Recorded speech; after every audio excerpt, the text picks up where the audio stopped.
আজ নিয়ে এসেছি থানকুনি পাতার রেসিপি। তো থানকুনি পাতাগুলো প্রথমে ধুয়ে নিব, খুব ভালো করে কষলিয়ে ধুয়ে নিব, কারণ এগুলোতে অনেক মাটি থাকে, তাই না? তো পাতাগুলো আমার ধোয়া হয়ে গেছে। এখন আমি পাতাগুলো কুচি কুচি করে কেটে নেব। এই হচ্ছে আমি কুচি কুচি করে পাতাগুলো কেটে নিয়েছি।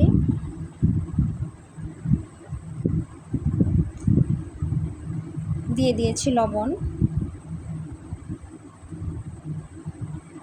হলুদ গুঁড়ো,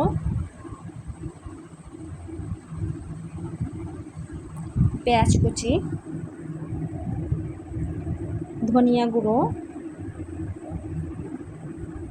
হলুদ গুঁড়ো, আচ্ছা জিরা গুঁড়ো দিয়েছি, ভেষন, চালের গুঁড়ো,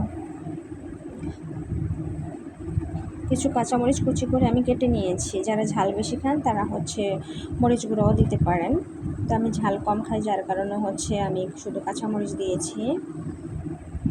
আর পরিমাণ মতো ভেষন, চালের গুঁড়ো এগুলো পরিমাণ মতো নিয়ে নেবেন। তো ভেষন, চালের গুঁড়ো একটু বেশি নেবেন, যাতে পাতাটা তেতো না লাগে, ভালো লাগে খেতে। তো এখন কড়াইতে সাদা তেল দিয়ে আমি পাতাগুলো মেখেছি যে মশলা দিয়ে, সেগুলো এখন দিয়ে দিচ্ছি আস্তে আস্তে করে। বড়ার শেপ করে দিয়ে দিয়েছি। বড়ার শেপটা আসলে তো কোনো মাপের হয় না, হাতে যেভাবে যে দিতে পারে সেভাবেই। তো বড়াগুলো আমার এক পাশ হয়ে গেছে, এখন আমি কিছু কিছু করে উল্টে দিচ্ছি।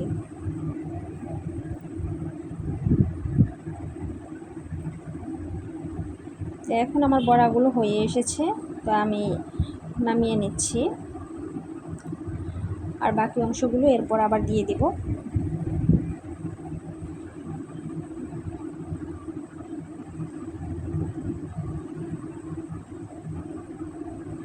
বাকি যে অংশগুলো আমার রয়ে গেছে সেগুলো এখন আবার কড়াইতে দিয়ে দিচ্ছি।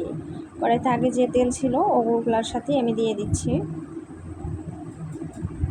আপনার যদি আবার নতুন করে তেল লাগে তাহলে কড়াইতে দিয়ে নেবেন।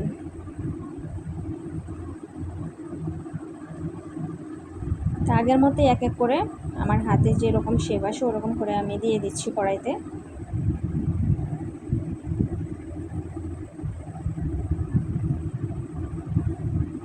এখন আমার এক পাশটা হয়ে গেছে, তাই উল্টে দিচ্ছি। এখন বড়াগুলো এক এক করে ভেঙে নিয়েছি আমি, মানে আলাদা করে নিয়েছি, একটার সাথে আর একটা লেগেছিলো, সেগুলো আলাদা করে নিয়েছি। তো বড়াগুলো আমার ভাজা হয়ে গেছে, আবার আমি নামিয়ে নিচ্ছি। এখন দেখো সবগুলো বড়া একসাথে রেখেছি, সবগুলো বড়াই আমার হচ্ছে ভাজা হয়ে গেছে। তো এই রেসিপিটা কেমন হয়েছে তোমরা বানিয়ে খেয়ে দেখবে, অবশ্যই অনেক ভালো। আর থানকুনি পাতাতে এমনিতেও স্বাস্থ্যের জন্য খুবই ভালো, তো এভাবে খাইলে খুবই ভালো লাগবে। সবাই তো আর রস করে খেতে পারে না স্বাস্থ্যের জন্য, তাই না? এভাবে খেলেও স্বাস্থ্যের জন্য অনেক উপকারী হয়।